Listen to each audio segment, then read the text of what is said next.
Bismillah. Salaam Alaikum, family. Verse number 1 in the chat. Y'all can hear me. And family, we are continuing, inshallah, with the live we started earlier on today concerning Facchine, and his really crazy. Like, I don't know what to say. Like, these takes are founded in some outright fantasy. And he wasn't getting pressed or pushed or anything, no pushback, nothing about some of the things that he was saying. And like I said, when I first saw, because you're giving Husnul Dhan or whatever, right? You're just waiting to see what he's about to say. You get me? But sorry, not you, don't shut up. I was just pressing my stream deck. Don't worry about all that, okay? But anyways, I digress. The whole point was Facchine. Long story short, if y'all missed the first one, I suggest you catch the first one. You don't necessarily have to watch the first one to watch this one, because we're just going to be continuing, right? But the point is that he's out here saying, yes, he's happy that Trump won because we got to fight the Zionists. And if you fight the Zionist, you can check it out. His own words, okay, his own words in this live, right? If you fight the Zionists and you end Zionism here, it directly affects what's going on in Sudan and blah blah blah blah blah. And we was like, doesn't Trump have the most pro-Zionist cabinet in U.S. history? Like, how does this help the Muslims? This was the question that we asked. This was a layup. It wasn't even that difficult. Like, why? And we can give Husnul Dhan to the interview. The brother that's interviewing Facchine, maybe he was starstruck. We don't know. Because y'all know how YouTubians are anyways, right? YouTube is a racket. It is a business. And if you don't do collabs and things of that nature, then you just ain't going to make money. That's why we broke over here. That's why we ain't got no money, okay, over here on this side. Because we ain't about to collab with people who shuck and jive and twitch and twirl and twerk for Zaddy and them. That we ain't about that life. So he started talking crazy like that. He started, volunteering, African Americans for a little more extra suffering, while because for the greater good, you have to suffer just a little bit more, just for the greater good, and whatever else he was saying, right? But it was crazy. There was some crazy stuff, right? He also talked about the billionaires and things of that nature. He also mentioned about, every single election, would you like your elections to be bought out by billionaires and foreign money?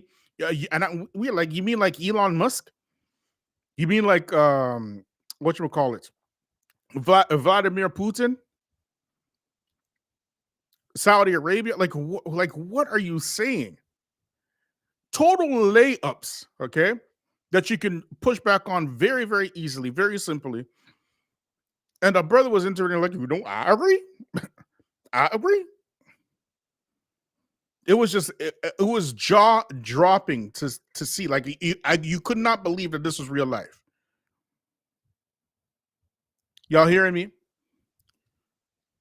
So when I saw that interview and my jaw, and I picked up my jaw from off the ground from what I was watching, right? Because I had to rewind it 1-2 times because I didn't see the whole thing, right? I didn't say, like, I was like, did he just say what he just said? Did he just say? I was like floored. I couldn't believe what I was hearing, right? But here we go, family. The thing is, when you look at religion, when you look at Christianity as it is taught to us by Europeans has nothing to do with Jesus or, the Messiah whatsoever. Nothing to do with Jesus, nothing to do with the disciples, nothing to do with the actual true religion. Ain't got nothing to do with that. Okay. The proof of this in modern times is actually Donald Trump. You don't need to look further than him. A despicable man with an encyclopedia of crimes and debaucherous acts, and he can get called on and defended by the Christian right for everything he does. They will overlook all his lies, all his debauchery, everything. No, he has it, and it was Trump's reputation as a bigot that Christians couldn't wait to absolve him with the blood of Christ, right? They couldn't wait. The way that Christianity was taught to us is the same way, you know, that Jesus Christ died for the sins of the world. When they say they died for the sins of the world, what they really mean is that we have the red light to do anything and everything we want to the rest of the world. That's what European Christianity is all about. I was watching a documentary just today about an Aboriginal in Australia. And he's not that old. He might be late 50s, early 60s. And he was saying that he himself was forcibly removed from his home and sent to a Catholic missionary school, like so many other Aboriginals. This is how Christianity was taught. They force you to believe that this white man is God. They force you to believe that they are the picture and the epitome of holiness. They force you to believe all that stuff. The angels is white, the saints are white, Jesus is white, everybody white. Everybody white. This is how Christianity is taught. And Trump, being the bigot that he is, was embraced by the same Christian right. So now, when they say Trump is ordained by God, they say this, the Christian right. They say that Trump is ordained by God. They believe this. And the reason why they say it, and they mean what they mean is that man can help them eradicate anything or anyone who's trying to eliminate white racism. That's what they mean. And this is exactly what he's working for. And Zionism is just another form of white supremacy. And when you're talking about Zionism, you cannot talk about Zionism without talking about white supremacy, because it's another form of it, right? This guy, Tom Facchine, is talking about Zionism like it's only a matter between the Muslim world and Zionists. Ain't got nothing to do with white supremacy. That's how we talked about it. So the same centuries old system of white supremacy under a different name, they keep kicking this can down the road, and it's now the new Muslim immigrant community that's bringing them fresh shoes to keep kicking this can. They are embracing white supremacy wholesale. Tom Facchine is somebody who is telling the Muslims that Trump is a win without offering any reasons why it's a win. So we can only assume that he means it's a win for Agenda 2025. That's the only thing we can assume. When he was asked about why it's a win, he started talking about suffering and stuff, because the Quran says, about suffering, and we got to suffer a little bit longer. Is that what the Quran meant by suffering? Is that what it meant? Is that what Allah meant by suffering? By supporting your oppressors, supporting your the enemies of Allah on the earth? Absolutely insane. Mad takes. So we're going to continue. Let me just put this up here. 1 second, y'all.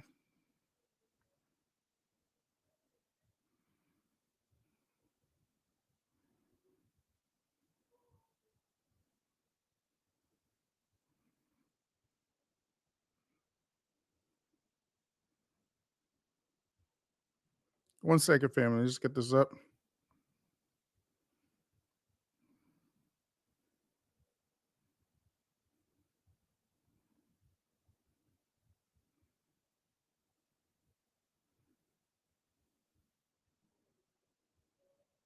Here we go.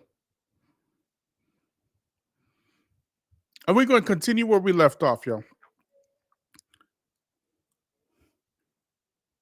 Model for people going forward as well, because our communities are mostly, inshallah, to vote, or at least higher numbers. Midterm elections, only the people like 60 and up are usually voting, or the people are following politics really, really closely.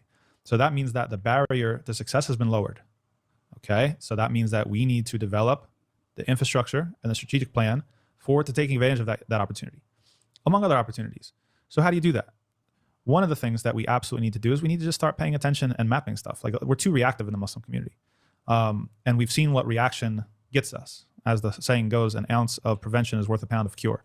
That means that if you're able to intervene before it's too late, before it's actually a law or it's actually a policy or bombs actually start dropping, it's way easier than to stop it once it's already happening. So we need to go block by block and community by community and start mapping this out and getting organized. So I'm just going to share what we've started doing in Pennsylvania that I think can be a model for people going forward as well. Because our communities are mostly, inshallah, they're centered around mosques. A lot of people, they care about living close to the mosques. And so you have a lot of people living in the same district or the same ward or the same city as a mosque. So of every mosque, and a lot of mosques have started having their community engagement committees and stuff like that. Now, people's idea of what community engagement is unfortunately a little bit superficial. They think that it's just showing up, selfies, writing a letter, some sort of petitions. That's not networking. Yeah, mashallah. Yeah, this is not really, engagement is such a vague word that it's actually almost useless. We don't want engagement. We want power. Okay. So to have power and exercise power, you need to organize people to be able to act in concert, to get them to do the same thing at the same time. That's what power is. All those doctors we have, those employee doctors that don't have power because they have mortgages and they have credit card debt and they have student loan debt and they're not their own bosses. They're employees. Let's just say, even with that situation, if they were all to walk off the job at the same time, that's power.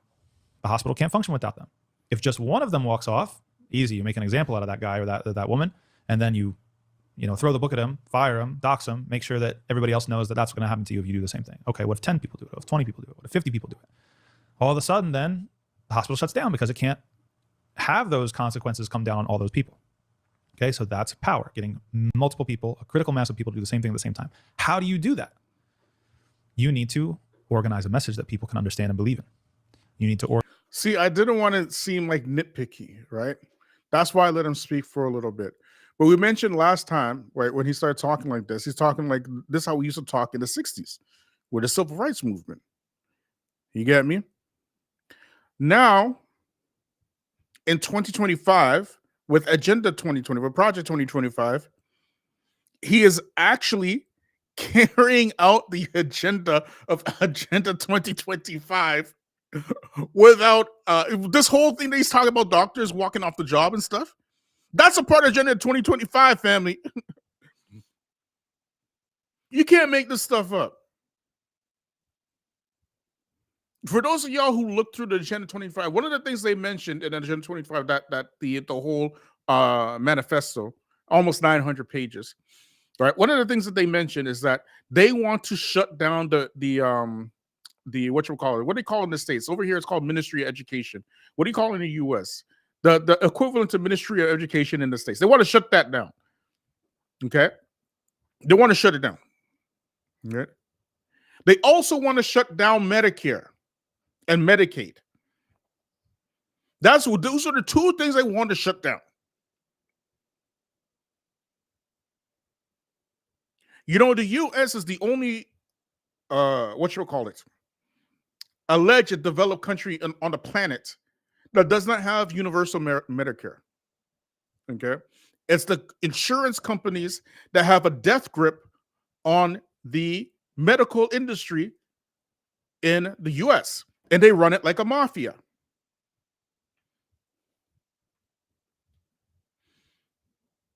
So he's talking about doctors walking off the job and stuff, and it's going to shut down hospitals. They want these hospitals to shut down. Thank you, Roll Jonas. He said Department of Education. Department of Education. In Canada, they call it Ministry of Education. In the States, I knew they call it something different. Department. They want to shut this stuff down. It's all in that 900-page manifesto. And I'm like, what is like? And I'm not being nitpicky here. But like the old saying goes, yesterday's price is not today's price.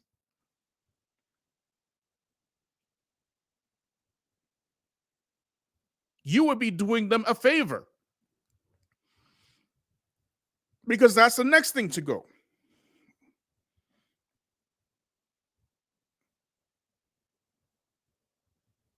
Your education is getting gutted. Your healthcare system, whatever is left of it, is getting gutted. I'm like, what is it? I don't understand where he's getting these takes from, man. Like, seriously, like, I'm not trying to be nitpicky at all, but there's no possible way I'm the only person in the world that saw this and reading it the way I'm reading it. It can't be possible. It cannot be possible. No possible way. Anyways, let's keep going, y'all. Organize the people so that you know where people are and what are their positions that they hold and what leverage they hold. You need to organize money in order to get the message out, or to be able to coordinate, or let's say you need to spot somebody. Let's say those doctors, yeah, they fire them. Okay, who's going to pay for their salaries? Who's going to pay for their bills until the litigation comes, or whatever it is, right? So there's steps that have to be taken in order to build this type of power. So every community needs to start paying attention. Where do people live? Do people even know where the people live in their own masjid? Which districts are we represented in? Which school systems are we represented in? Where do we have numbers? Where do we have workers? Like, what are our assets? You do the SWOT analysis, our strengths and our weaknesses, our opportunities and our threats. Who's in power? Who makes decisions? How do decisions get made? Like we have like a spreadsheet, we have like a Google sheet, and it's got multiple pages on it. And the first page is just mapping out. There's like a 3x4 matrix. Local, county, state, federal, executive, legislative, judicial. Who's in power? What are their names? What jurisdiction do they have? And what are they responsible for? You wouldn't complain to a representative about a road being unpaved. That's not a state or a federal issue. That's a local issue, right? And there's other things, when it comes to, and vice versa. So understanding who is where, understanding what they're responsible for. We start making profiles on people. They're like, okay, here's who's in charge of this particular thing. Here's his deal. Here's her deal. This is what she ran on. Here's how she voted on these things. That requires you to articulate your issues. What are the issues that affect us as a Muslim community? Mm-hmm. Then you're going to have to prioritize between your issues, because nobody's going to be for all of our issues. But this is the sort of work that it's going to take. We have a group. All we do is we meet online on Zoom once a week for an hour. To talk about this. To map it out. It's a working meeting. Map it out. Yeah. It's a working meeting. Okay? So I assign people, say, you're responsible for this cell. Go do research, come back and fill in the cell. You take this cell, you take this cell, you take this cell, for this masjid community, for that masjid community, for that masjid community. Then we start paying attention to who's been elected recently, what are the term limits, how does the city government work, is it a council, what are the numbers that we have to marshal, how many people do we need to organize in order to put somebody in power, which is a different question from how many people do we need to organize in order to swing an election. Because if you're looking at an election where there's only 500 votes that made a difference, you only need to organize 500 votes to be able to swing it one way or another. If you're looking at putting someone in power from scratch, you're probably looking at maybe some thousands of votes. Okay, but this is another thing we talked about on this channel from the works of Dr. Claude Anderson, right? But it's not going to work anymore. Those days are over. Sorry to say. So those days are over now. You're not going to be able to do that anymore, right? A part of the Agenda 2025 is that they want to get rid of elections, right? That's also in Agenda 2025. They're moving towards an aristocracy. Okay, you could say like a fascist autocrat, dictatorship. That's the direction that they want to go in Agenda 2025, and they've all but accomplished it. Like the things that are going on. And remember, this is after he has seen Donald Trump invite Benjamin Netanyahu to the White House. Donald Trump, basically give Elon Musk complete control of what's the going-ons in the government, particularly when it comes to finance and shutting down government agencies and the FAA, planes falling out the sky left, right, and center, and he's blaming DEI. DEI. Meanwhile, he fired the top brass of the FAA. Like, it ain't making any sense. right? All these moves should have, to be honest, should have been done years ago. You have to be on a completely different page, However, if he's talking in a group with who knows who, talking about, yes, I think voting Donald Trump is good for the Muslims or whatever, and he got a group like this, y'all should be scared, man. Y'all should be scared.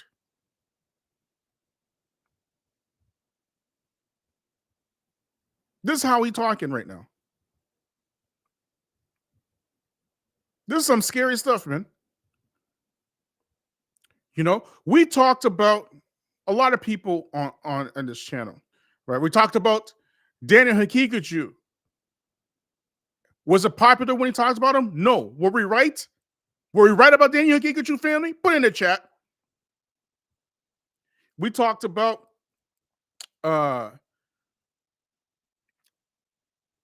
Wajdi.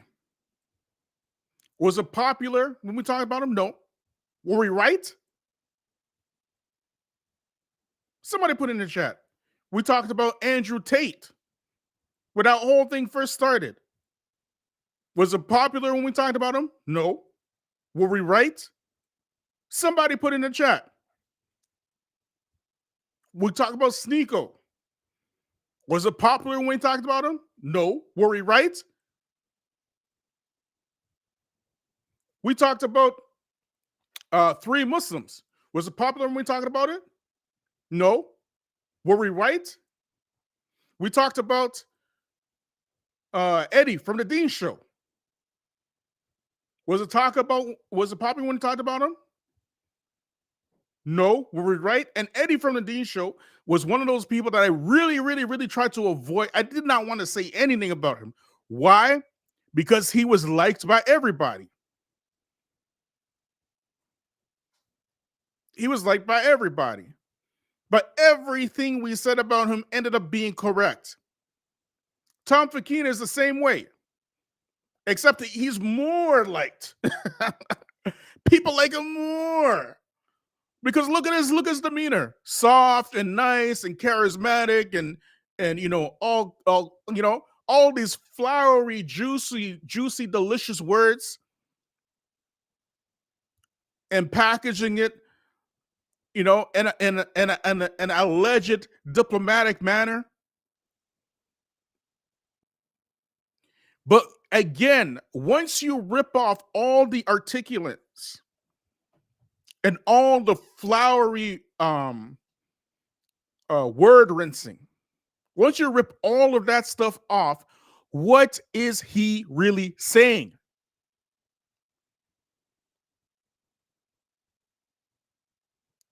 What is he really saying?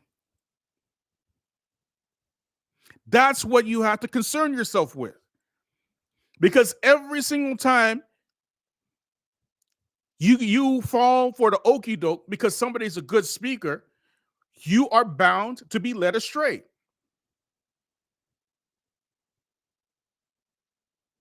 And this is who he is.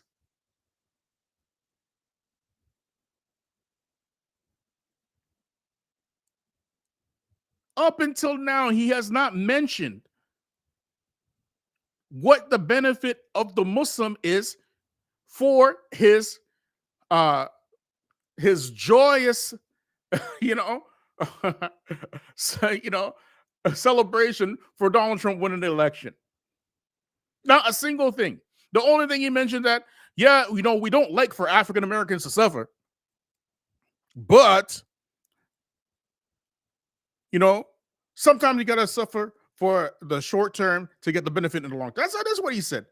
Who is this we? Who is this we? Who is this we that's suffering? Tom Facchine. You ain't about to suffer. There's some crazy, crazy takes, fam. Let's keep watching, y'all. This is how you start paying attention. And once you start paying attention and mapping it out and studying the issue, you start seeing opportunities left and right. You start seeing opportunities. And some of them are electoral and some of them are not electoral. For example, we noticed one of the things, we have a high concentration of Muslims and Palestinians in one particular school district. Everybody knows that every school has a cultural day. right? They let you, I don't know, set up a table in the cafeteria. You got your flag, you got some treats, stuff like that, right? All right. We wanted to know, how did Cultural Day go? Was there any representation for Palestine? Despite being Palestinian families, they didn't have any representation for Palestine because it's on the students. It's on the students and the families to get their stuff together and apply and like whatever. You know who did have a table? Israel had a table.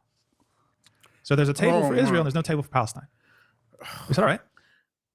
But buddy, who? Sorry, man. I shouldn't say, but yo, I'm just gonna say, like, you know, these words, they're like candy for immigrants. You get me? Immigrants love to hear this kind of stuff.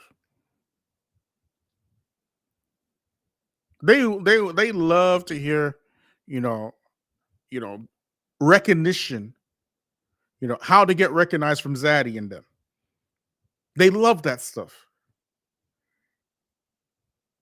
I'm just listening to this. I'm like, I mean, this, I know it's a little bit, this one right here, this particular take is a little bit nitpicky, but I'm like, Tom Facchine, you just said that, you don't want billionaires taking over the elections, but you're happy that Donald Trump won. You just said that, we understand we were not happy with the African Americans and the Latinos suffering, but short term suffering, long-term wins. Like, who are we to wait? Who are we to wait? And why are you volunteering our suffering and putting your name as we, as if you are part of us? Who said that you can volunteer us for the suffering for the greater good? Well, you are pro-Trump and you haven't told us why you are pro-Trump yet. You are happy that Donald Trump won. You came out with an entire interview with some other podcasts before the election talking about, we need to vote for Donald Trump so we can punish Kamala. Like, what? Like, what? Like, what are you saying, man? Now he's saying, yeah, I think, yes, it's a good idea, and blah, blah, blah, blah. And I'm happy that Donald Trump won because of Zionism. We got to fight Zionism because Zionism is against Islam. And like, wait a second. And man, I don't know, man. Let's keep watching, y'all. I don't know how much more I just can take. I'm gonna put the link in the chat, y'all, because really this is getting on my nerves now. Right? I mean, there's no possible. Why are not any other alleged social media influencers talking about this? This is insane. I've seen a lot of delusional takes, but this is really up there. Really up there when it comes to politics. This is crazy, man. Anyways, let's keep watching, y'all. We're going to gather together all the Palestinian families in the area, and we're going to make together like a toolkit, like that we're going to lend out. And we're going to make a spreadsheet, every school district where we have Palestinian families, and we're going to map every cultural day on the calendar so we know when it's coming up. And then we're going to reach out. We're going to have it be like, here's the stuff. You go set up your cultural day here. Here's the stuff. You go set up your cultural day there. And then we're going to turn to the libraries. Be like, hey, libraries, are you doing anything for Nekba Day? Are you doing anything for this day? Do you have a cultural day? We've got a Palestinian installation with olives and Beit Atiq and all this other stuff, whatever. It's a good time. Some books. What books do you have on Palestine? Oh, you only have Zionist books. Well, we've got a list of books for you that we'd like to request that your library carry. You start to see opportunities everywhere. All right. There's always stuff going on in the news. A lot of people read local papers, or at least non-Muslims, older people, they read the local papers. Let's take 10 people and let's train them how to write. All this stuff is things that we used to do in the 90s, man. It's not going to work now. I'm sorry to say. With the generation coming up, they don't even read books anyways. They read like not Facebook. They read like Instagram and whatever they watching. They read like comments on Reddit or whatever. This is a new generation. This is a social media generation. I'm sorry to say. But these are things that we used to say and we used to do way, way, way back in the 90s and stuff. And to me, it's kind of weird. Like, I know this part here, I know I'm being a little bit nitpicky now. I'll accept that. I'll take that. Now it's a little bit nitpicky, right? But like I said, like this stuff right now is really getting on my nerves now, man. Sorry to say it like that, man. But like when I first heard what he was saying, I had to rewind it 1-2 times because I couldn't believe what I was hearing. And now we're at this point. I'm like, man, what are you talking about, man? Like, let's keep watching, y'all. Op-eds, opinion pieces, and we'll commit to writing a certain amount of op-eds every quarter. There's always something happening in the news. Halab just got liberated early yesterday. Okay, that's an opportunity to write an op-ed. Okay, this is what's happening. This is whatever is, like the United States, and you come up with your messaging, right? The students who are going to college and university. Do you know that if you start with a student paper by the time you're a freshman, if you just stick around, you'll usually be like chief editor by the time you're a junior? I had no idea. Yeah, like, and that has immense power. You're shaping the way that things are talked about on campus. You have a platform. These are easy, low-hanging fruit. When you start paying attention, the opportunities are everywhere. They're everywhere. We've got. It just requires a lot of manpower and to be very you're very granular. Like you're really going into 1 hour a week. It only requires 1 hour. And you're doing this for all of Pennsylvania. No, I'm just doing this for Lehigh Valley right now. But we're going to make a template, and then we're going to consult, where we're going to show other people how to do it. Once we've kind of worked out some kinks and like got a little more streamlined, right? Sometimes I show up with a meeting with no agenda, like I have no idea what I'm going to do. Then I take one look at the spreadsheet. I'm like, what? That's interesting. Let's look in on that. Like who can do a little bit more research on this thing? Like we learned, for example, that the mayor is up for election in 2025. So we learned that the mayor and the city council, they're on odd years so that they don't overlap with the congressional elections, which is really interesting because that makes the barrier even lower. So the vote turnout for the mayoral and the city council is even lower than for because it's an off year. So that's even better and works in our favor. Okay. I don't know. Yeah, people don't usually vote. Yeah, they don't. The mayoral election is not something that's really talked about. They don't. No one talks about Maybe it. televised on local TV, but no one watches local TV. No one. So these are like low hanging fruit, and it's like again, you go through the gears. Gear number one is just to be able to punish somebody. Somebody runs afoul. To be able to punish somebody, it's a first step. It's an important step though. Eventually, you want to get the numbers and you want to know. One of the other things we're going to do. So one of the first events that we're going to do. We decided we're going to try to do an event every quarter in the mosques. Okay. Every event is going to have voter registration as part of it. That way, we're consistently throughout the year registering people to vote. We're not waiting for the election time where it's a panic and it's chaos. And we're going to take data of the people that we registered to vote. So we know where they live. We know what ward they're in. We know what district they're in. And then we can actually keep track of how many people we registered to vote. And then if people are already registered, we can mark them down too. So at least we know what we're working with. So if you have somebody, you start to get a sense of how many votes you can actually deliver, which is extremely important when you start dealing with actual politicians and either saying that you're going to punish them or either approaching somebody. So next gear is approaching people to recruit them to run for things. And don't think that it has to just be Muslims. It doesn't. Sometimes it's better that it's not a Muslim. Sometimes you just need somebody who's amenable to your interests. And so if you're going to approach somebody, like just to give a high level example, we've got John Fetterman as a senator in Pennsylvania. Yes. Nut job.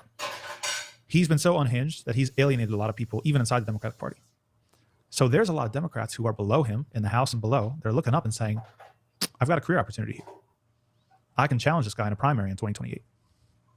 Now, our strategic interest is doing the groundwork between now and 2026 that we can approach who we want, not like wait until it happens, not react after it's too late, but actually approach who we want and say, hey, you're pro-Palestine. You want to divest the state of Pennsylvania from Israeli bonds. You want this and that and that. But of course, you're a mixed bag. You also want this and that and that. If you shelve these three things we don't like and you keep these three things that we do like, we've got $1.5 million for you and we can deliver this many votes. Then the person actually, now you put them into power. I mean, that is how AIPAC plays the game, right? It's not that every single person they back is Jewish or dual citizenship Israeli, right? Absolutely not. Okay, so everything he's saying is essentially working within the structure of democracy, and every last thing that he said, right? And we actually talked about this a lot on this channel. But what he is also saying, or he also said rather, is that he was happy. He said this in another video. He was happy that Muslims got it right and they helped Trump win because of punished Kamala Harris. He said this. So how does punishing Kamala Harris end the genocide in Palestine? These are the questions that we are asking. We've always said that the democratic system is an evil, devilish system. It is only meant for the people to pacify the people to keep the powers that shouldn't be in power. The left-right paradigm has always been made to keep these hardcore, that old slave money in power. You get me? That's what the left-right paradigm is all about. Now there is no more left-right paradigm. There's only right and far right. That's it. That's it. Right? Agenda 2025, it moved towards that. But the one thing that we know for sure is that both sides of this left-right paradigm have always been pro-Israel. And no amount of voting is going to change that. Y'all did this in Desert Storm. Did it work? No. Y'all did this in Desert Storm 1 and 2. Y'all did this in 2003, right? When George Bush attacked Iraq. Y'all did this in the Obama administration, thinking that Obama would end the wars in Afghanistan and Iraq and all this kind of stuff, and he expanded it. You've been there, done that, and now he's telling you to do it again. And ain't nobody saying anything except for the Feachaz. The Feachaz got to be the bad guy again. The Feachaz got to be the bad guy. Why I got to be the bad guy?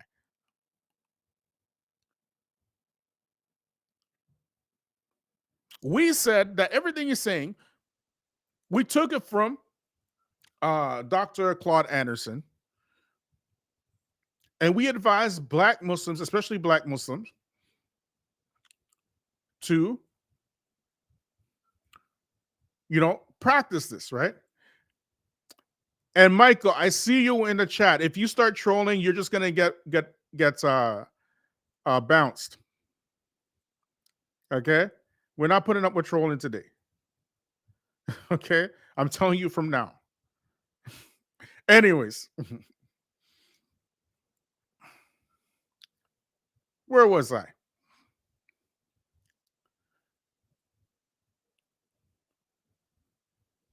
How in the world? He has not explained how this Trump administration has benefited the Muslims or benefited Palestinians or ended Zionism. The only thing that he said so far is that we got to suffer. And nobody got any questions to ask, except for the Feachaz.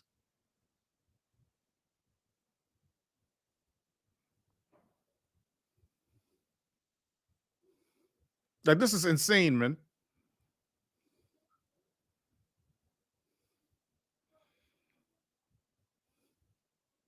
Points of light. Salaam Alaikum. Walaikum salam wa rahmatullahi wa barakatuh. How you doing, bro? I'm doing all right, man. So my question is, like, he touched on points like we're gonna raise 1.5 million, basically, by a politician. Mhm. How's that gonna work, like on a national schedule, a national level, when he It's want these impossible. people to, like he want these people, like, is he leading them on to believe they can do the same thing, like with U.S. senators and House members? Like the other side is gonna be trying to buy them off also. And then the second point, the people following him, I'm guessing is mostly immigrants who will believe this. They don't have the numbers. You understand? So like, how's this gonna work? Even still, the idea that you're going to end a genocide at the polls, that just the idea is ludicrous. It's absolutely ludicrous. It has never worked, and it will never work. I didn't even know he had that angle, because I heard you saying when I came in, both times I came in late. He voted for Trump, right?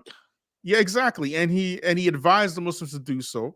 And then he did. Who thought that Trump? But who would think that Trump would go against the Israelis for the Palestinians? His daughter's a Jew. His grandchildren are Jews. He put the embassy in Jerusalem. Yeah, all of this is public knowledge, and he knew all that, which is why we said,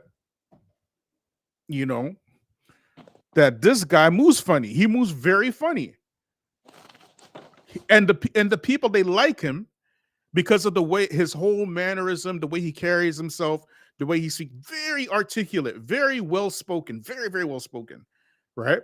Very like clean and you know like what you call it, just polished. Everything about him is polished. And we are saying, all we're saying is that, okay, what is behind all of this polished work? That's all we're asking. Let's get down to the meat of what he's saying. He is happy that Trump won. Why is he happy that Trump won? According to him, right? According to him in this video here, right? Because we got to fight Zionism. That's what he said. I didn't say it. And nobody got any questions to ask. Nobody got any questions to ask.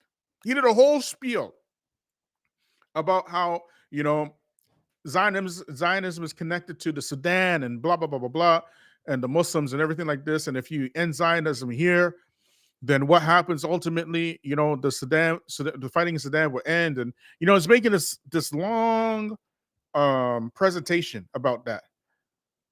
You get me? Long presentation, right? And then we ask, well, wait a second. We're just asking here, how does any of this end Zionism? And the brother that's interviewing him didn't ask. So now we're asking, like, what is you talking about right now?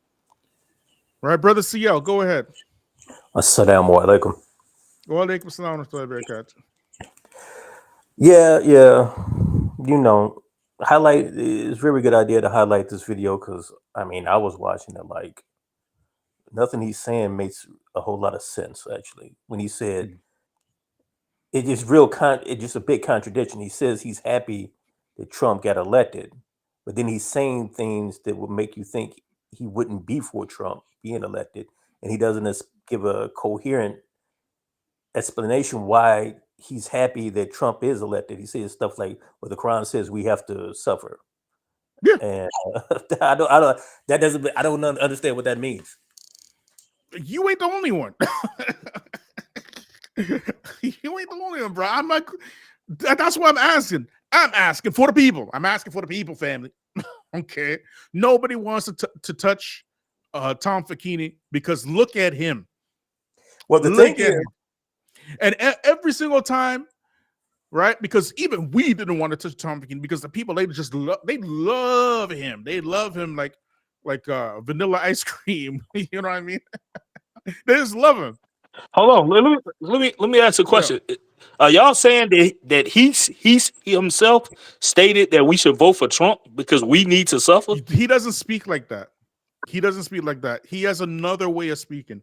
All right. So what he says is things like, "Well, I'm not going to tell anybody who to vote for and blah blah blah blah blah, but you know we should punish Kamala Harris." You get it? This is how he speaks.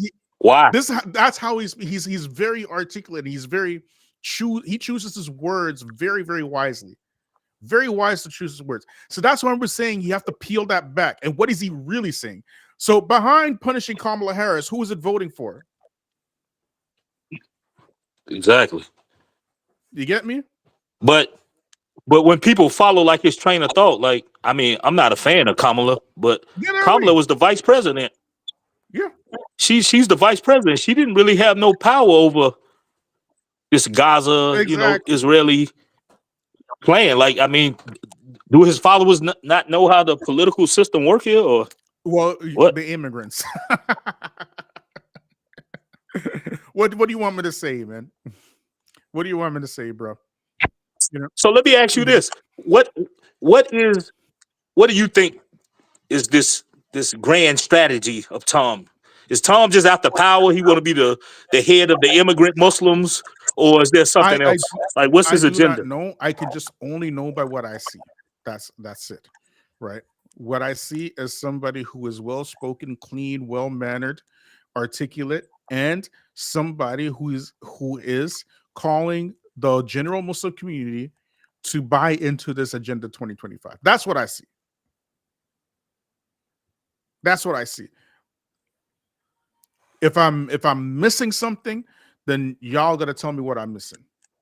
Well, Right? it seems to me like he doesn't really say anything unique to me. You know, he's basically making the same talking points that you notice all these Muslim political podcasts that popped up in the last year or two. Like people were going on these Muslim podcasts, they were making the same exact points, saying the same exact thing. You know, Thinking Muslim and the rest of these podcasts. So there was like a group of people just like him saying the same exact thing in the lead up to the election. So I don't even see him as being that unique. Well, Only- you know, Yeah, there's nothing One unique thing about is him. Everything I heard him say is basically he just took he just took the civil rights blueprint and he's trying to use that. That's what I hear him saying. well, now, yeah, that's what He's I mean. There's a whole like whatchamacallit, a whole contingent of YouTubians that are all in on Donald Trump, like a whole slew of them. You get me? And they can be like basically written off as crackpots, really, like a lot of these dudes, right? Like if you're talking about folks like Eddie from the Dean Show, you know what I mean? Like folks like Sneeko and Andrew Tate and these types, right? They're like really crackpots. Okay. But Tom Facchine, he's very well respected. Very, very well respected. And people trust him. So it's not like the YouTubians, because he's educated from Medina University, right? And he's got a degree in political science. And he's white. Okay, let's just keep it a buck. And he's white. So he's got a layer of this respect that these guys can't achieve. And on top of that, he just seemingly came out of nowhere and started making the rounds and got very popular very quick. Let's just keep it a buck. You know? well, you know, But when he, you know, our foreign brothers, they like promoting, you know, people with a certain yeah, of complexion. course, that's what it is. Well, the That's first time exactly I seen him was through Yakin Institute. Yeah. And I think that's where he started, really, right? And then with the I remember seeing some, because you know he started making the rounds, whatever. You know, people start sharing videos, right? So they start sharing videos. I really didn't think not much about at the time, right? But then somebody shared this video where I saw him and he was talking about Asheri's or something like that, right? And the way that he spoke, then I was like, this guy's kind of like funny, right? And I don't know about this guy, right? And then he started getting into like different political things, and I was like, no, man, there's something off about this guy. I can't, you know, when something's just not right, you can sense it, but you just can't articulate it, right? It was one of those. I actually met him. Yeah. I actually met him in Chicago. Mhm. So I know he's connected in with a lot of different brothers, and really good brothers. Actually, Mhm. he's very well connected. I know that about him. Yeah, and this is a fact, right? So what I'm asking is, we know this. He's well connected. You always see him around like big guys, big scholars, all making the rounds on all these Muslim platforms. Why has nobody challenged him on this thing? This is not a small thing. This is not about difference of opinion and no. There's no difference of opinion. There is no nuance on this. But the thing is, that whole entire narrative of we need to punish Kamala, Gaza is the singular issue that you will vote. That whole narrative wasn't challenged at all. Yeah. Up until this day, it wasn't challenged. Well, you would think Unless people I'm would be missing challenged. something. Go ahead. That they would be challenging it. You would know, even the ones who were dumb and couldn't see. at first but because they're, I mean they're, Trump basically told the people of Gaza like they're gonna be removed and they can't come back. This was his plan. Second of all, Exactly. you say he was a political science major, so like Mhm. he's from here. He knows well. Both parties say clearly, with no that the U.S. will always support Israel. Everybody knows who knows a political system here that AIPAC has the Both parties. government, a lot of state governments in a. So why is he misleading people? This can be ignorance if he's a political science major. It's hard for me to believe that. This is why I'm asking. This is why I'm asking. I don't know why nobody's asking this, because you cannot. This is something you can't let slide. There's for me, it's clear something else is going on here. Something is wrong here. But I had an issue with the whole entire lead up. One of the issues I had that really pissed me off was every time the media would speak, they kept saying the Muslim Arab vote. What is the Muslim? How will the Muslims Arabs vote? What direction is the Muslim Arab vote going? And that was the whole entire narrative of Muslim equals Arab. The Muslim agenda, if Muslims are going to vote, how they're going to vote has to do with Arabism, Arab nationalism. Yeah, I have a real problem with that. And that whole I see narrative what was I see what he's saying. Yeah, you're right. Like that kind of rubbed me the wrong way too. Every time they say Muslim, they equate it with Arabs. exactly. Yeah, and the ironic thing is the majority of Muslims in the West, guess what they are?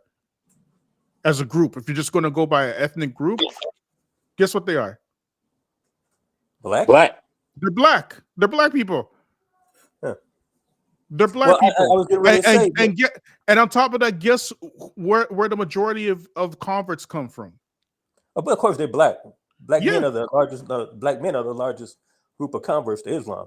Yeah. But I was going to say that the narrative was contradicted in the media itself because they didn't talk about it. But in you looked at the Muslim vote in Pennsylvania and New Jersey, where there's a high concentrate of what type of Muslims? Pennsylvania, New Jersey, black. Isn't it black? Black. Black Muslim. Yeah, black Muslims. Yeah. Yeah, they voted for Kamala. Yeah. Yeah. The majority of the vote went to Kamala. But you didn't hear that. They didn't really talk about that much in the media. And that's my whole thing. And ironically enough, not even the majority of Muslims voted for Trump anyways, right? That's true. And the Muslim vote really didn't make a dent in the election, right? To be honest, let's just keep it a buck, right? But like I told you, like I was telling you and the brothers in the chat, even in Michigan, leading up to the election, Trump was losing in Dearborn, Hamtramck, and other areas in Michigan. He was actually losing. It wasn't until like the last few weeks when Trump was able to get some local Arab politicians to endorse him did he finally ink out the win in Dearborn and Hamtramck. Yeah. So this goes to the comment that I just posted there, right? The Feachaz, I recall you asked the Muslim panel, if Muslims can cooperate with white supremacists for common interests, can we also cooperate with Zionists for common interests? You get me? Are the Muslims that are doing that overseas? There you go. There you go. I mean, isn't that already happening? Touche. Authority? Touche. Right? Yeah. So the whole point of that comment was, right, you seen how all of these Muslims just started, oh, no, we can't do that because they have one set of rules for themselves and one set of rules for us, right? And this has always been the case, right? So folks like Tom Facchine can offer up, black folk for an extra dish of suffering, as he called it. You know what I'm saying? For the greater good. He won't suffer. He ain't got no participation in the suffering. right? But we got to suffer just a little bit longer for the greater good of the wider Muslim community. But that's the hypocrisy of you don't care what happens. You don't care what the consequences for the black community will be. Exactly. But you want the black community to come out and vote and protest and speak about Gaza. Exactly. You can't imagine folks speaking like this about any other group.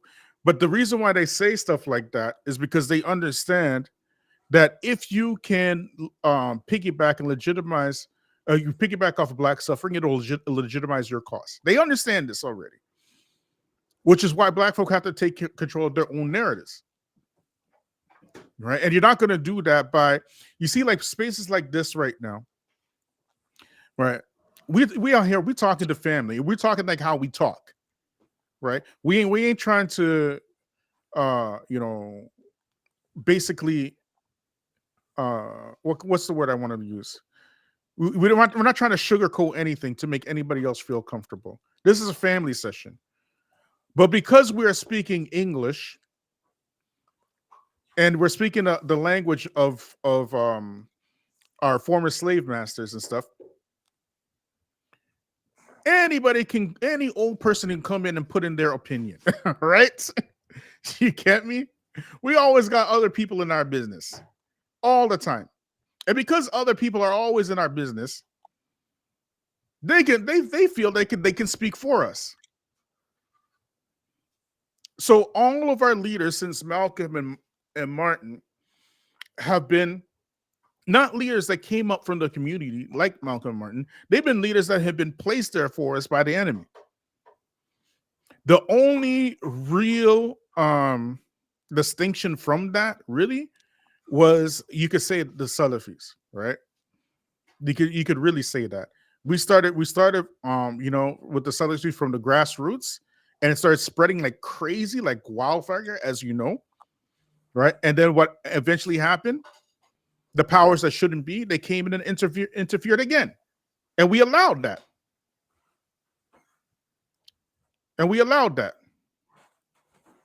So what I'm saying is, there comes a time, and I think that time is very soon, right?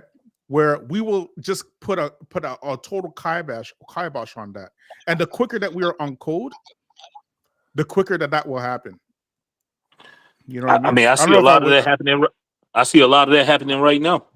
Even with Kamala losing, they tried to take credit for it. It's probably more. I think the black community had a bigger part in that because they just stayed home. Like, a lot of people didn't come out and vote. And usually in this country, when it's a low turnout, usually the Republicans win. You see, because that was part of it, but it was more than that. We had a big hand in it because a lot of our people are fed up with the Democratic Party also. Like, they just come make promises. They can't do anything for you, but they can do everything for, the foreigners who just got here, and, gay rights and, all these other sort of things. So a lot of people, what I talk to in the grass, they're not feeling the Democrats either, our people. But still, even with that discontent, we know that 90% of black women voted Democrat, over 80% of black men did. But here's a part that they don't talk about in the news. Do you know that 4 million black votes that were cast were nullified? How many? 4 million. 4 million, yeah. And actually, we alluded to that in the last. I thought it was 3 million, but you're saying it's 4 million, right? It's 4. Yeah, it's close to 4 million. 4 million, yeah. And we already knew that they were going to do that. 200,000 in Georgia by itself. Yeah. I didn't know the exact numbers, but yeah, this is a fact. So they were going to make sure that Donald Trump won, right? And another thing that I find misleading too, like when they say, such and such amount of black women voted for Trump, and they'll give a number like 80%. But how many? That's 80% of the people that voted. How many are actually coming out to vote? Yeah. Well, yeah, that is the point. A large percentage of people, especially younger people, usually I think voters tend to be older people. Mm-hmm. Now, with in terms of Donald Trump, for Muslims, it's not that difficult, to be honest. The man is such a kadhab. He is an enemy of Allah on earth, right? He is just a despicable character, right? So even if you believed in democracy, your gira for the deen should have told you, you know what? If I'm going to vote, let me not vote for Donald Trump. Bare minimum, okay? And that's another thing. To piggyback on that point. Now, go ahead. remember the narrative was vote for the Green Party, right? That's what I was saying. That was the narrative. Yeah. But look at the numbers for Dearborn, Michigan. Even when the vote tallies were coming in, I was watching on the news. I was surprised, like, because I just assumed that the Green Party was going to win Dearborn. They didn't win Dearborn. Yeah, they didn't win Hamtramck either. So the Arabs didn't even vote. They did for their own interest. For a large percentage, they did vote. A lot voted for Green Party, but they didn't vote for the Green Party like that. Yeah, they didn't even vote for their own interest. Green Party. It's not it's not really that deep. Like if you're going to vote for your interest. It doesn't make a difference. Are you voting to end a genocide, or are you voting to win an election? These guys vote to win an election, and they said that they're voting to end a genocide. They wanted to get the winning party, which they were successful at. It shows you that was crap. Yeah, because if the agenda, if the number one issue was Gaza, ending the genocide, why would you vote for Trump? Period. Exactly. It's not making any sense. No matter how you cut that cookie, it does not make sense at all. And we're asking Tom Facchine to make it make sense. And up until now, we're way more confused than when we started. we don't know what the hell he's talking about. Like, what? What is this man saying? I mean, at least the Green Party was the only. Jill Stein was the only candidate, and Butch Ware was the only candidates who publicly said that they were against. They publicly said it was a genocide. They said it was a genocide, and that they were against it. And they would if they got elected, they would end it. So if the whole thing was about the genocide, all the votes should have went there. Exactly. If you believe in democracy, that's the only logical vote. That's the only logical vote. Any other vote does not make any sense whatsoever. If that's what you were doing, right? I would imagine their argument would be, but only one to win, so we don't want to waste a vote for them. That's what I hear them say. Now, so but why would you vote for Trump? yeah, that's my next thing. So. If that's their argument, then you should have voted for no one. Yeah. That you've been better off voting for no one. Like, withhold your vote, then maybe you'll be able to get more of what you want if they see you're boycotting it. Yeah. Like, from what they taught me, democracy is the majority. What the hell do you care about a majority for? Why do you care about democracy if your people not the majority? Why would you care? Why would you believe in that? Yeah, Muslims are only 1% of the United States population. Yeah.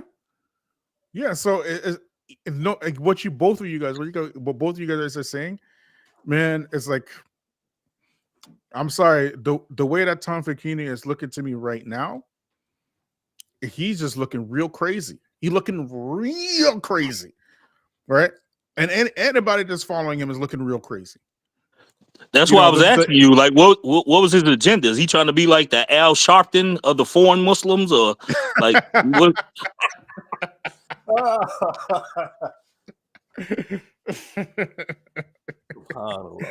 That's a great analogy, man. Wow, man. I don't know, but he moved real funny to me. You know, that let's just keep it a buck. So let me put this out in the universe. Mm-hmm. Is it possible the whole punish Kamala narrative was really a ploy funded by the right wing just to make sure Kamala didn't get any votes? No, I think that was part of the plan. If you wanted to lose, if the Democrats wanted to lose the election, they would have done it exactly the way that they did it. Right? You got to remember these elections, they're not really about the by the people, for the people, all that nonsense that they say. We know very well that these elections are about crowd control and crowd psychology. That's really what it's about, so that the powers that shouldn't be could remain the powers that shouldn't be. You know what I mean? And we've seen many times this happen, where elections were stolen. George Bush, you get me? Entire documentaries were made about that. Black people running, demanding to get their votes counted in Florida because George Bush's brother, Jeb Bush, basically expunged hundreds of thousands. Somebody can look this up for me. He basically canceled the balances of so many hundreds of thousands of black people in Florida, right? To make sure that his brother, George Bush, won, right? And it's already happened. Which we call it, Barack Obama and John McCain. Like, who's gonna win that election? You know what I mean? Like, seriously, the best the Republicans can do is John McCain when the Democrats have Barack Obama. Like, come on, man, come on. That's like putting Mike Tyson against a 3-year-old. Who's gonna win that fight? Right? Like, it not making any sense, right? And then we've seen, what happened this time. They have no problems, disenfranchising black votes. They never did. Well, the whole thing with the Bush election, there was one theory I saw in the documentary that said that, they did disenfranchise black votes, but there was one theory that the Arab vote, even the small uptick that the Arab vote gave him, was enough to push him across the finish line. Mm-hmm. Yeah, because remember they went to the Supreme Court for that election. It was him and who was it? Bob Dole, was it? I can't remember. No, it wasn't Bob Dole. Dole was a Republican. Who did he go against? I can't remember, man. Right, somebody could look it up for me and put it in the chat. Right, but anyways, I think it was Clinton, wasn't it? No, it wasn't Clinton. It wasn't Clinton. No, Clinton came. He was affiliated with Clinton, but it wasn't him. Yeah. I can't remember his name. You said Bob Dole? No, Bob Dole's Republican. It wasn't Bob Dole. Bob Dole's Republican, right? It was somebody else. I can't remember, right? But anyways, who are they running against? Al Gore. It's Al Gore. Al Gore. Mike yeah. In the chat. It's Al Gore, right? So he took it to the Supreme Court, and Al Gore had more votes than George Bush, right? And then when they went to the Supreme Court, because the count was so close, they said George Bush won by the electoral college, which is another racist carryover from the civil rights era, right? Yep. So, yeah, right. I remember that. It came down to Florida with Jeb. Yeah, George's brother. Jeb was it, exactly. Yeah. Yes. So his brother made sure that George Bush won. And how did he do it? By disenfranchising black voters. Which is something these crackers do, man. It's something that they do all the time, right? So we ain't surprised. You get me? But the point is, again, like, I'm not, man, I don't know, man. Go ahead. Brother just made the point. Let's see, in 2 years when see if the Senate or House flip. The problem is, think about everything Elon and Trump can do in 2 years. Yeah. Even if the House gets flipped, look at all the damage they could potentially do. Look at what they've already done. It's been 2 months. Yeah. Exactly. You'd be lucky to see a midterm in 2 years. You'd be very lucky, in my opinion. I don't think it's going to happen, but we see. I could be wrong. I don't think there's going to be a midterm, and I don't think there's going to be another presidential election. You're going to see something different, completely different. You're either not going to see elections at all, or you're going to see like something completely different. Yeah, I mean, this guy Trump, man, like I think he's gonna be worse than he was the first time. For the simple fact, he's facing a lot of legal problems. He got like lawsuits. He got a judgment against aliens. They threatening to lock him up. He got a criminal trial coming up.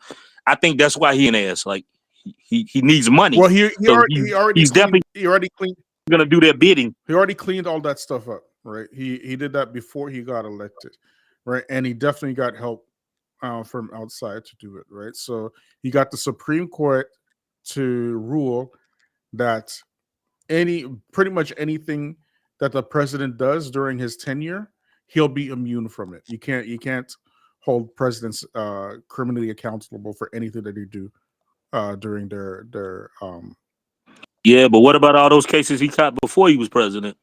That's they been why. yeah That's why. yeah, all those cases got dropped after he got elected. And what's the guy? His lawsuit got dropped too? Oh yeah, all of them got dropped. The one what's the guy who was doing the big case? The one with the January 6th insurrection. What's his name? Somebody put it in the chat. He resigned after Trump got elected because the trial was ongoing, and Cannon, what's her name? The something Cannon, the judge in the trial. She's a Trump appointed judge. Mm. She ruled that the the prosecutor, his appointment was unconstitutional because he was not a government employee. So she dropped the case. Just like that. Wow. Eileen Cannon, that's her name. Eileen Cannon, right? I mean, I figured wasn't much gonna happen to him because he had already stacked the Supreme Court, so I thought that was his master plan. And then I saw Biden pardon his son for like crimes to this date. I said, oh man, thing. Yeah, but one of the things that happened when Eileen Cannon gave that ruling, because the only thing left for him to capture were the appellate courts, right? The the state courts, right? Once she did that, that was signaling that the appellate courts were captured after that. So now he has the Supreme Court, which is federal. He has the House, the Senate, and he has the appellate court. So he has pretty much total control of the country, right? And all of this is because of Agenda 2025, not because of him, not because of his brains, but because of the think tank that's behind him. You get me? So it's not about him anymore. You have essentially these very intelligent white supremacists who are running all the affairs of the country right now. And sound like he's pretty much beholden to the people that helped him get out of the spider web he was in. Oh yeah. But the thing that's coming up now is that case is probably going to end up in the Supreme Court, where the judge told him and Elon to stop the halt what they were doing with the IRS. Well, one of the things in court, that's going to be they're probably going to good chance they might decide for Trump. That's going to basically give the president all types of powers. The president can basically do whatever he want to do. Yeah. Well, one of the things that that was in the project 2025 is that they were going to do all of they actually wrote down that they're going to give 200 executive orders in the the document, and which is exactly what Donald Trump did on the first day, right? And they said it's not about the litigation, but rather like who was it? Andrew Jackson, one of these presidents, or whatever, like one of these people, right? They said getting them to enforce the litigation, right? So if the Supreme Court and the appellate courts and all these courts, they're not willing to enforce the litigation, that renders them mute and powerless. Sort of like right now what the world is saying with the international courts and Benjamin Netanyahu. It's a court that's there, but it's powerless against the powers that shouldn't be. Their only jurisdiction is against the colonized, darker skinned nations of the earth. You get it? That's what you're signaling, right? So Well, this the whole thing with the world court, the world court is done. yeah, they're finished now. They're finished now, right? Especially the way that whatchamacallit, especially the way that it was done with Benjamin Netanyahu, right? So I mean, I wouldn't be surprised in the next 4 years the UN itself is done. the UN is pretty much done. It is done as well, right? And all of this is because white supremacists globally are trying to isolate themselves. You get me? So they're using their all of their economic and political and military might in order to isolate themselves because of what's coming from BRICS and what's coming from the US. You get me? So Right, BRICS. It seems like BRICS is the only one like really strong enough right now to even challenge them.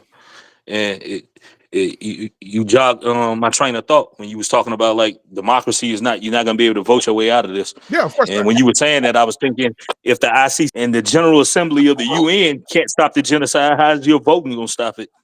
I remember sitting here thinking that when you were speaking on it.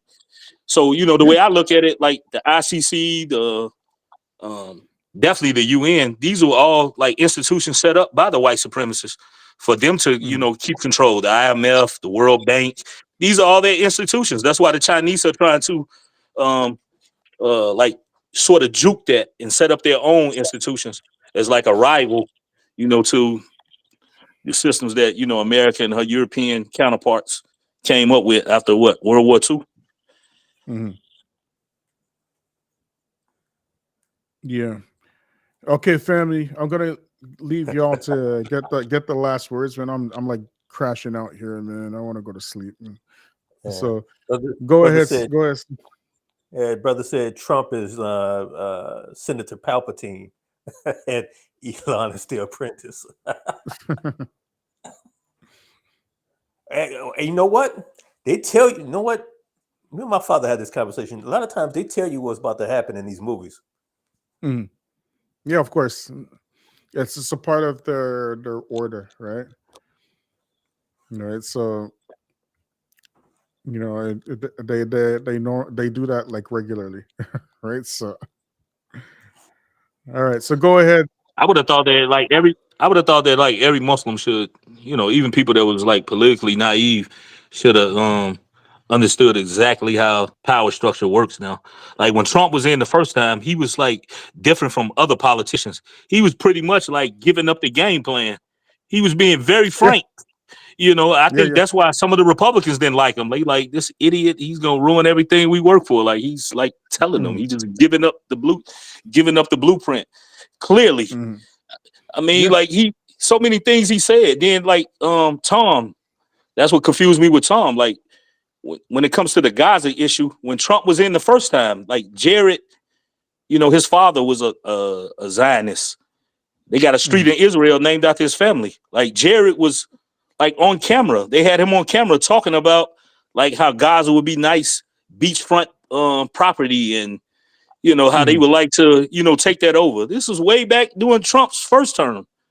So, none of this should have been any surprise to anybody that, I mean, with half a brain. His favorite child, Ivanka, converted to Judaism. Yeah. She converted. She did the conversion. The grandkids are Jews. So, I mean, I'm surprised. But somehow, some way, I don't know. According to Tom Facchine, this is going to end Zionism. I don't know how. He hasn't explained it yet. Right? We watched like almost halfway. Are we halfway through? Not even close. I don't think so. All right. Let me see. We're trying to. What's even more troubling? You say nobody has asked him to explain how this would end Zionism. Not one pushback. Not one question. Just what, you're right. That's what it was. I was like, you're right. You know how it is, man, with these foreigners when they see a white man. You know how it go, man. They can never, ever, ever, question them. You know, I don't get it. I don't get it, but that's how it go. But go ahead, points of light. Let's get your last words, and then CL will get your last words. And I'm going to sleep, man. I'm crashing out here, man. Go Yeah, ahead. man. I mean, I think we pretty much covered it all. I just want to say, when I first came onto your channel, I used to be like, I don't really know. Like everybody you done came at, man. Like Yeah. Lahi, everybody you done came at, it seems like what you said is true. That's what all the evidence suggested. Like years later, like I mean, you were showing people like these Wajdi guys, and I just kept coming to your channel because I always felt the same thing. Like these people are foreigners, they supposed to be our brothers. You know, we want to do the right thing. We don't want to, you know, backbite or slander Muslims. But you know, it's like you see certain things in these people, you hear certain things, and you know, it's kind of like porn. You know it when you see it. So, you know, I was glad that somebody was finally speaking up to say what I was already thinking. Nobody else was calling this out till you came along. I mean, we had the Wajdi guy, we had what's his name, the new one. Daniel. Daniel, the Daniel son. Yeah, Daniel's son. Sneeko, Mahoney Jab. Man. I used to speak Muhammad Hijab. I used to be rocking with him a little bit. Then I see him in like speaker corners. He used to always have like he used to have like different energy whenever he was like talking to black people. I'm like, what's up with this guy, man? He got like different energy when he's talking to them, and you want to be on his bully. But I really liked him. I really did. And then he started doing some crazy stuff, and I'm like, what is this? And then you don't like, for me, I don't just come out and talk about people like that, because I honestly, I don't like to do it. But if nobody's saying anything, especially this one right here with Tom Facchine, this was crazy. It wasn't even like, it was like so delusional. Like, how is nobody saying anything about this?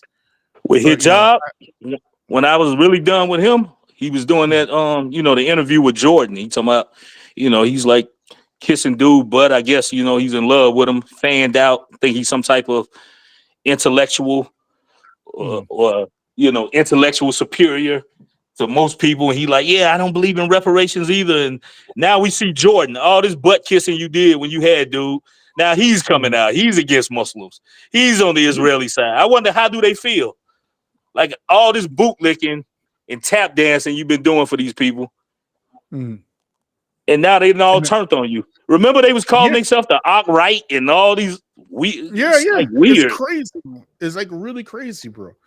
Right? And they forward, they down with it.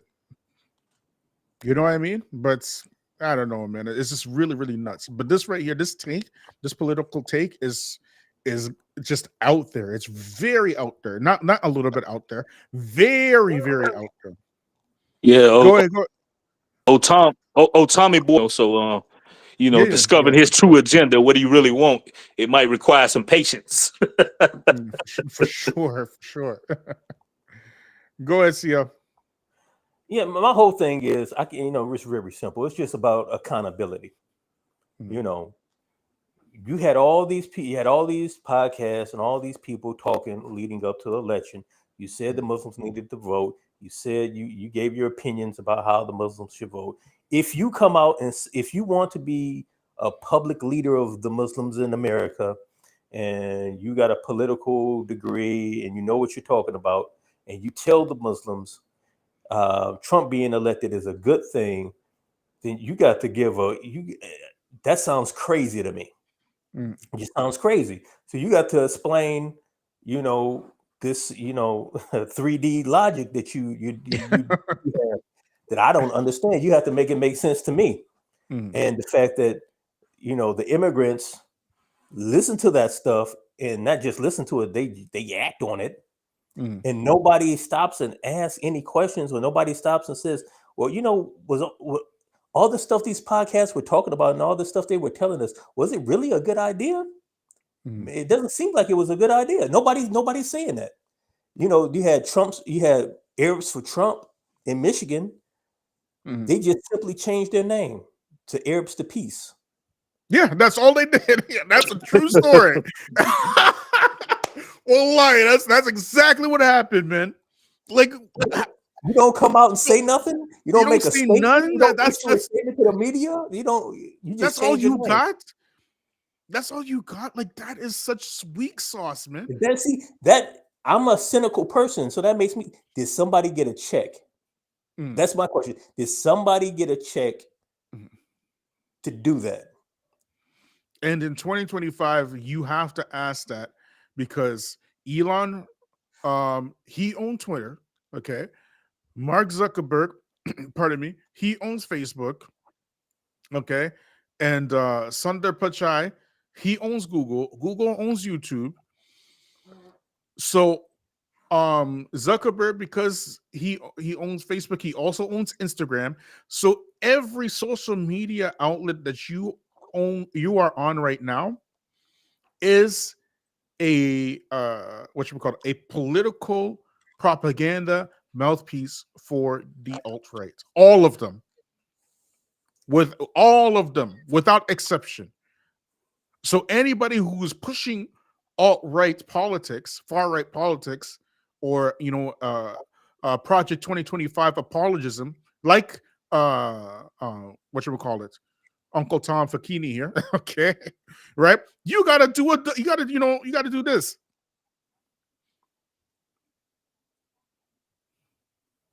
Yeah. You gotta look at him with a side eye. You gotta look at him with a side eye, man.